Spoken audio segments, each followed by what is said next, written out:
자, 오늘 이제 황희도 이사님 저희가 모신 이유가 있는데요. 노무현 대통령 조롱 게시물, 혐오 게시물 너무 많잖아요. 그 관련해 가지고 노무현 재단이 박미심의의 심의를 신청을 했어요. 예, 그런데 이 박미심의가 이걸 또 심의를 했는데 혐오인지 아닌지 더 따져봐야 된다면서 의결을 보류하는 일이 있었습니다.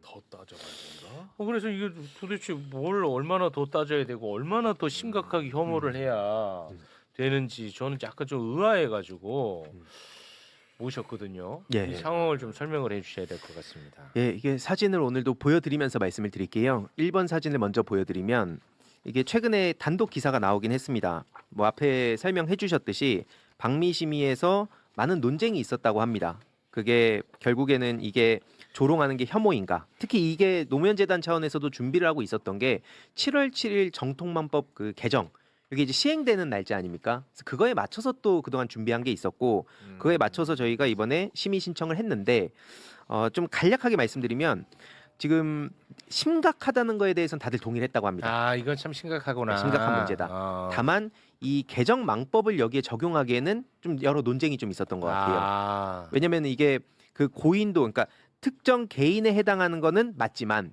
이게 사회적 신분 요걸 이제 규정을 할 때 이게 노무현 대통령께서 서거하실 때 좀 여러 가지 맥락이 또 있었잖아요.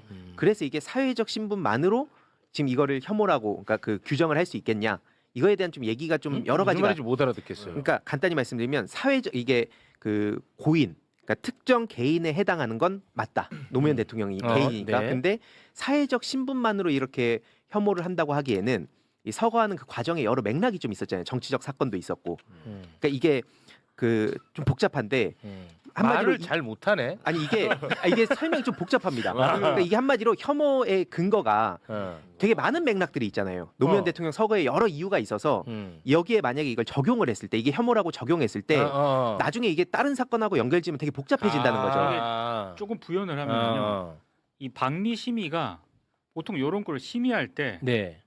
불법 정보하고 유해 정보로 이렇게 구분을 해요. 아, 불법과 유해. 예, 그러니까 불법 같은 경우에는 이를테면 뭐 도박이라든가 성매매라든가 이런 것들을 이제 불법 정보로 해가지고 그 기준에 따라서 판단을 하고 유해 정보는 혐오라든가 조롱이라든가 요런 이제 이게 유해 정보로 이제 판단해서 분류를 하거든요. 근데 요거는 기존에 그랬고 지금 정보통신망법 개정에 따르면은 이게 약간 혼란을 줄 수 있는데 여기서는 혐오라든가 이런 거를 불법 정보로 해놨어요. 개정 정보통신망법에 따르면 그러니까 이제 박미심의가 딱 봤을 때 이거를 지금 개정된 정보통신망법에 따르면은 불법 정보로 판단해서 자기네들이 판단을 해야 되는데 이걸 이렇게 판단해도 되냐 안 되냐를 가지고 아마 심의위원들 사이에 조금 다른 판단들을 했던 것 같아요. 맥락이 좀 그런 것 같습니다. 그러니까 이게 혐오나 조롱이 아니다라고 해서 유보했다기보다는 그건 아니고. 이 법의 요건에 그러니까 사회적 그러니까 보세요. 지역, 성별, 사회적 신분 그러니까 예를 들어서 뭐 특정 지역 전라도는 뭐다 이런 식의 비하 내지는 성별을 가지고 이제 여성은 뭐 원래 뭐가 어떻다 이런 식의 얘기 있잖아요. 그다음에 사회적 신분이라고 하는 거는 예를 들어서 뭐 노동자들은 원래 뭐 어떻다 이런 식의 얘기들을 하면 안 된다라고 전형적인 게 불법 정보를 규정을 해놨는데 노무현 대통령님에 대한 어떤 모욕이나 이런 거는 지역 성별하고는 상관이 없잖아요. 그럼 사회적 신분에 해당하는 거냐? 과연 이게 그러니까 이제 위원들 중에서는 전직 대통령에 대한 특정한 어떤 정치적 그 지향이나 집단이 있는데 이걸 사회적 신분으로 봐야 되는 거 아니냐라는 견해가 있을 수 있고 또 다른 편에서 그건 사회적 신분이라고 보기에는 좀 그렇지 않냐. 그러니까 이런 법에 조금 이제 처음 시행되는데 요거를 예를 들어서 이제 돌아가신 것에 대해서 그걸 굉장히 혐오하는 애들이 많잖아요. 뭐 운진가 뭐 이런 거 뭐 있잖아. 뭐 중력절 뭐 이런 거 이제 그런 것들에 대한 판단을 어떻게 할 것인가 이게 좀 핵심이었나 보네. 이게 사회적 신분. 그러니까 한마디로 예를 들어서 최욱 MC라고 했을 때 그 MC라는 이유로 공격을 하는 경우가 있을 수 있잖아요. 근데 그게 단순 MC로 공격을 하는 게 아니라 그 여러 가지 지금 상황상 공격을 받게 된 게 여러 이유가 있잖아요. 그러니까 이런 게 복잡해서 이걸 딱 적용했을 때 다른 사안들하고 이제 충돌하게 될 수도 있고 오케이. 그래서 이게 이번에 정통방법 개정안뿐만 아니라 방미심의 기존에 있는 심의 규정까지 포괄해가지고 좀 논의를 했더라고요. 그래서 8월에 좀 다시 더 논의를 한다고 합니다. 네, 그래서 이게 뭐 밖에서 우려하듯이 이거 혐오 아니야, 심각하지 않아 이런 분위기는 아니었던 것 같고 심각하지만 이걸 실제 적용하는 것도 다른 문제니까 그런 논의였다고 볼 수 있습니다. 그러면은 뭐 실제로 어떤 사례들이 있는지 오늘 좀 저희에게 보여주시는 건가요? 예. 네. 그 이제 이번 사진으로 넘어가 보면 최근에 보신 분들도 계실 텐데 뭐 심각하다는 건 다들 아시잖아요. 네. 노무현은 살아 있다. 그리고 드럼통 가고 싶냐? 이게 이제 아시는 분도 계시겠지만 모르시는 분들은 이게 뭔 의미지 생각하실 수 있는데 이게 이재명 대통령에 대한 그 밈 맞아. 공격이잖아요. 악마화. 그러니까 이걸 모르는 분들은 이게 왜 뭐가 문제지?라고 넘어가는 거예요. 그러니까 일각에선 키득키득대면서 이걸 계속 쓰고 그리고 정치랑 전혀 상관없는 영화, 막 조폭 나오는 드라마 이런 데에서 이 드럼통 댓글들이 계속 돌겠죠. 그러니까 공격을 받는지도 모르고 있는 거예요. 정치인들은. 그러니까 이게 드럼통 가고 싶냐는 이재명 대통령 악마화로 쓰이는 표현인데 요게 이재명의 이자도 없잖아. 그렇죠. 이자도 없잖아. 그러니까 뭐 일반 정치인들은 이게 뭐 이재명 대통령 비하야, 혐오야 이렇게 생각하는데 자기들은 그렇게 소비를 하는 거야. 맞습니다. 그러니까 나경원이 예전에 드럼통 사진 찍은 게 다 이거 연결되는 거. 맞습니다. 그래서 비판을 받은 거. 맞습니다. 뿐만 아니라 뭐 부정선거 얘기, 트럼프 얘기, 윤어게인 얘기 다 있다는 거예요. 그래서 최근에 학생 대표도 나와서 한 얘기가 뭐 채팅, 뭐 일상 얘기, 대화 이런 데 전부 다 이런 혐오가 들어가 있다. 그리고 그게 자연스럽게 정치랑 연결된다. 그러니까 또 딜레마가 뭐냐면 교사분들은 이게 잘못됐다고 얘기를 해도 정치 얘기로 이제 받아들이는 거죠. 학생들이 항의를 하는 게. 그러니까 아무 대응도 못 한다는 거예요. 이게 지금 현장에 가장 많은 답답한 목소리입니다. 진짜 문제야. 제재하면 막 신고하려고 그러고. 네. 쌤 지금 정치적 중립 위반한 거 아니에요? 이렇게 나오는 거죠. 아니, 노무현은 살아있다를 이게 무슨 맥락으로 쓰는 거예요?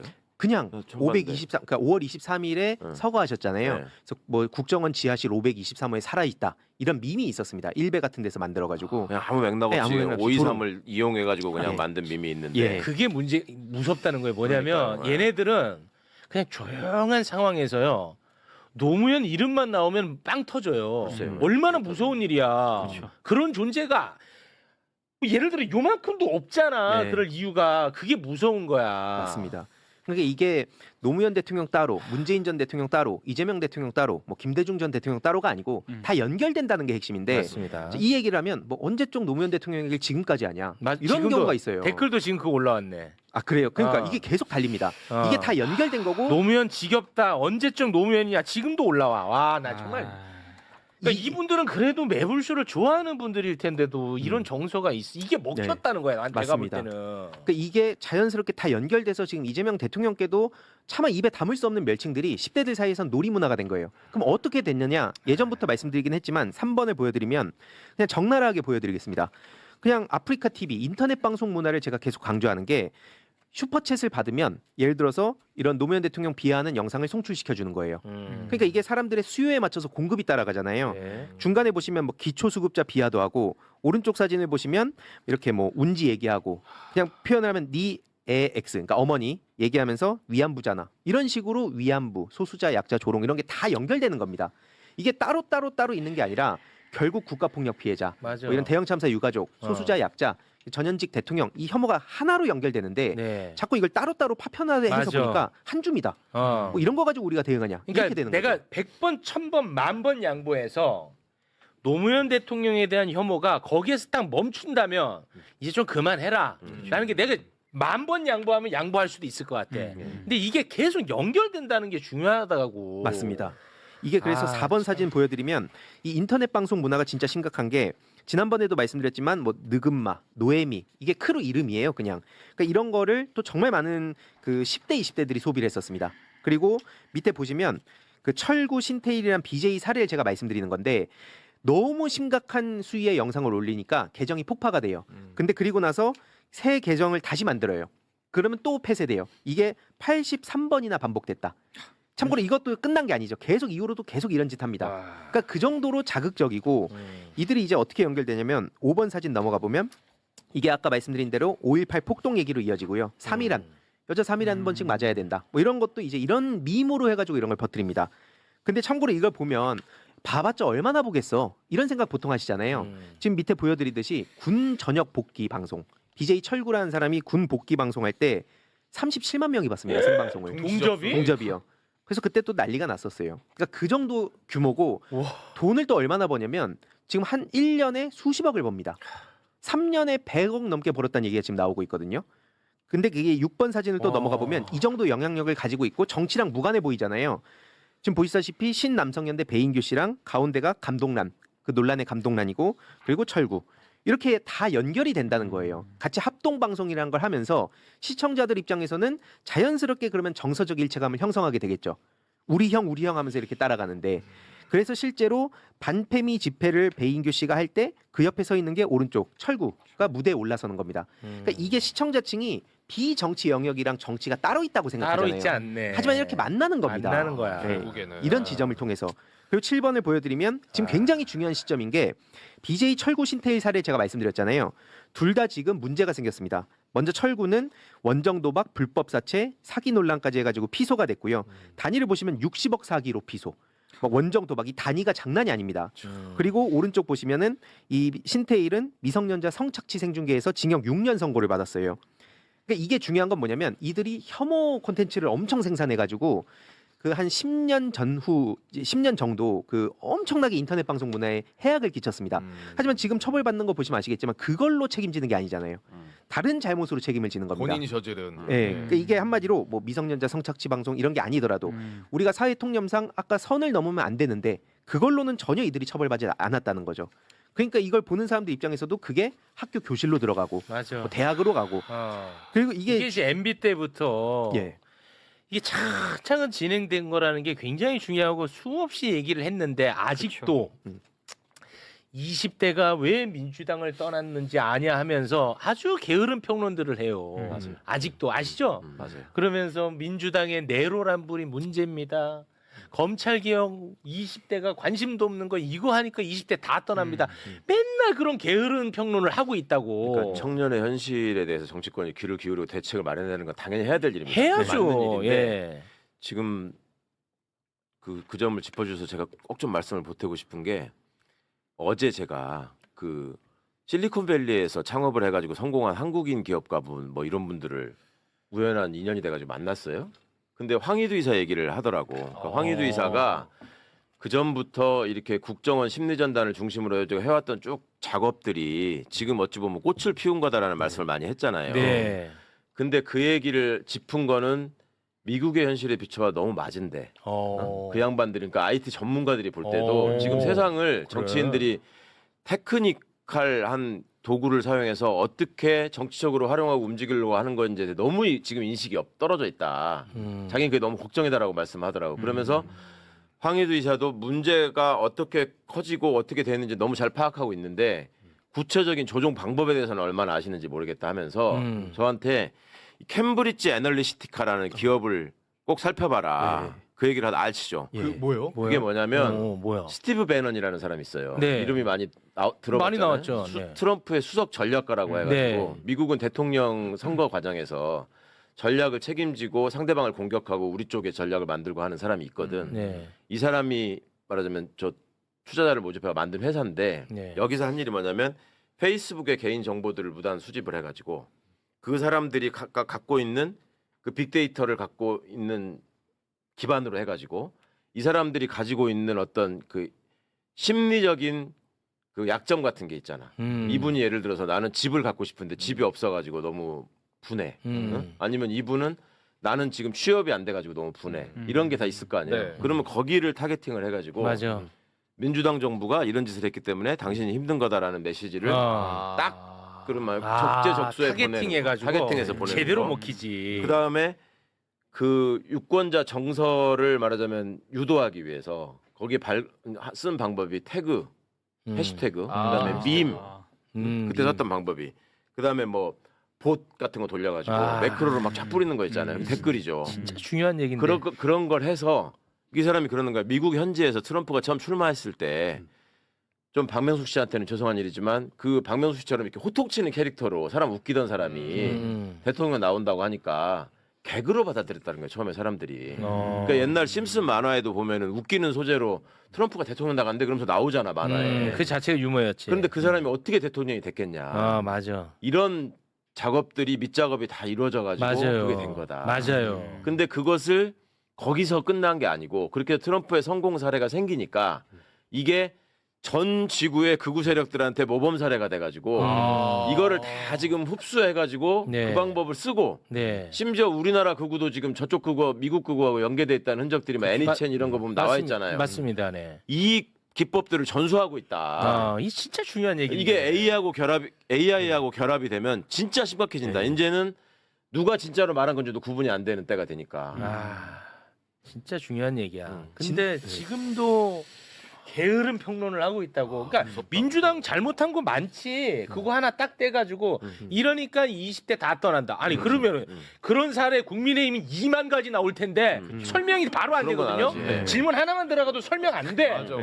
근데 그러고 있어. 그러면 댓글에 역시 우리 마음은 뭐 당신이 뭐 역시 제일 잘한다. 민주당은 이런 걸 보고 배워야 된다. 맨날 이런 게으른 평론들 하고 있다니까. 난 진짜 속상한데 너는 오죽하겠냐 임마.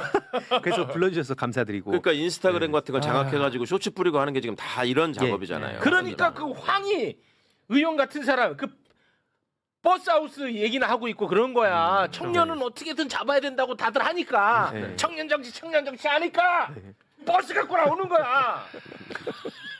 아유 나도 이렇게 열받는데 얘는 오죽하겠냐. 그래서 요즘 좀 전투력이 답답해가지고. 그래 너무 그리고 싸우지 말고. 예, 아니 근데 이게 실제로 되게 중요한 게 AI 프로파간다 그래서 정말 우려되는 게 지금 이거 대비 안 해놓으면 나중에 막을 수가 없습니다. 사실 맞아요. 지금도 뚫려 있는데 이거에 대한 인지 자체가 안 돼 있어요. 그게 제일 우려가 되고 MB 국정원 얘기 언제까지 할 거냐 되게 게으르다고 얘기하는데 그때 그 사람들 그러니까 뭐 예를 들어서 제가 지금 보여드린 철구 이런 BJ들이 저도 아는 사이였습니다만 그들이 뭐 국정원 직원은 아니잖아요. 그거 제가 알죠.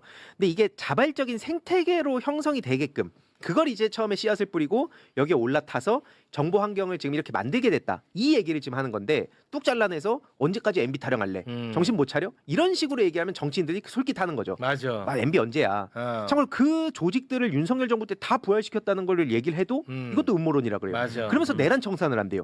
뭔 청산을 한다는 거지? 지난번에 오혁진 기자 나왔을 때도 우리가 인지전 얘기하고 했잖아요. 네. 그대로 부서 남아있다고 얘기했잖아요. 예 맞아요. 예. 이게 그래서 중요한 게 8번으로 가보면 일단 롤모델이 중요합니다. 근데 그 롤모델은 저도 롤모델이 된다고 얘기를 한 적이 없어요. 왜냐하면 이건 비정치 영역. 이게 무슨 짤이냐면요. 말왕이라는 그 유튜버가 있습니다. 유명하잖아요. 네, 유명하잖아요. 네. 인터넷 초통령이라고 부르는 게 있습니다. 한때 BJ 철구 신태일 아까 보여드렸던 그들의 별명이 초통령이었어요. 초등학생들이 너무 좋아한다고. 그래서 오른쪽 사진이 뭐냐면 뭐 세대를 전체를 싸잡을 수는 없습니다만 그때 당시에 유행한 게 앙기모찌라는 말.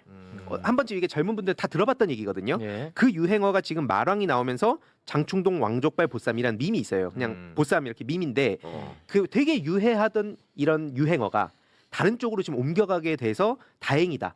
그래서 이 초통령, 이 롤모델이 굉장히 중요한데 중요한 거는 민주당 타이틀 달고는 저들의 롤모델이 될 수가 없잖아요. 그래서 제가 그 말씀 드리는 게 인스타그램 아까 뭐 말씀도 주셨지만 거기 들어가서 지금 우리가 영상을 많이 만든다고 해서 이게 되는 문제가 아닙니다. 네. 왜냐하면 이게 알고리즘을 또 태워가지고 하는 문제가 있고 그걸 또 활용하는 세력들은 민간의 자발적인 대응으로 절대 못 이기거든요. 그래서 이건 알고리즘 문제지 콘텐츠 문제가 아니다. 그 차원이 있고 핵심은 롤모델. 이게 그래서 어떤 방식으로 변해가는가. 이게 이제 사회 분석할 때 굉장히 중요하다 봅니다. 네. 그 두 번째는 9번으로 넘어가 보면 롤모델은 이제 우리가 뭐 인위적으로 만들 수 있는 건 아니고 그렇지. 그 차원에서 이제 법적 대응도 좀 반드시 필요하다 봅니다. 물론 저도 표현의 자유를 중요하다 보지만 그 책임. 그래서 실제로 제가 그동안 고소를 했던 건데 악플러들 입장에서 마음을 왜 놓을 수 있냐. 앞서 말씀드렸던 인플루언서들이 그런 표현을 쓰는데도 처벌 안 받잖아요. 그럼 일반 네티즌들 입장에서는 내 앞에 벽이 있잖아요. 이 사람들도 안 받는데 그렇지. 학습이 되잖아요. 그러니까 마음 놓고 하는 겁니다. 그렇겠네. 그래서 이게 10번으로 넘어가 보면 최근에 연예인들이 적극적으로 지금 악플 대응을 하거든요. 이게 굉장히 중요한 건데 익명의 방패가 뚫리고 있다는 얘기가 나오고 있는 거예요. 아 그래. 지금 믿고 있었던 게 익명의 방패였잖아요. 네네네. 근데 익명의 방패가 뚫리는 사례가 하나둘씩 나오고 있습니다. 그래서 이게 굉장히 중요한 이슈인데 시간상 아마 오늘 다 말씀 못 드릴 것 네, 같고 이제 정리해야 돼요. 네. 그래서 11번으로 넘어가 보면 몇 번까지 있어 사람 불안하게 16번. 아니요 여기서 마무리할게요 오늘. 네. 이게 뒤에 이렇게 시간상. 네. 그래서 나만 아니면 되라는 정서가 있습니다. 그러니까 이게 제가 강의를 다닐 때 항상 하는 얘기인데 우르르 몰려다니면서 집단적으로 악플 남길 땐 다 내 편 같잖아요. 내가 막 진짜 한 1000만 명하고 같이 다니는 것 같거든요. 근데 소장은 개인이 받아요. 네. 그럼 그거를 딱 받았을 때 사람들이 도와주냐? 안 도와준다. 이건 제가 지난 7년 동안 거의 100건 넘게 고소하면서 본 거거든요. 그럼 막상 고소당하면 합의하고 싶다. 그리고 사과한다. 네, 같이 싸우던 이 동료들은요. 손절해요. 나만 아니면 돼 하고 조롱을 합니다. 그래서 이런 사례를 지금 제가 좀 계속 강의 다니면서도 얘기하는 건데 네. 나머지 추가적인 건 다음 시간에 알겠습니다. 네.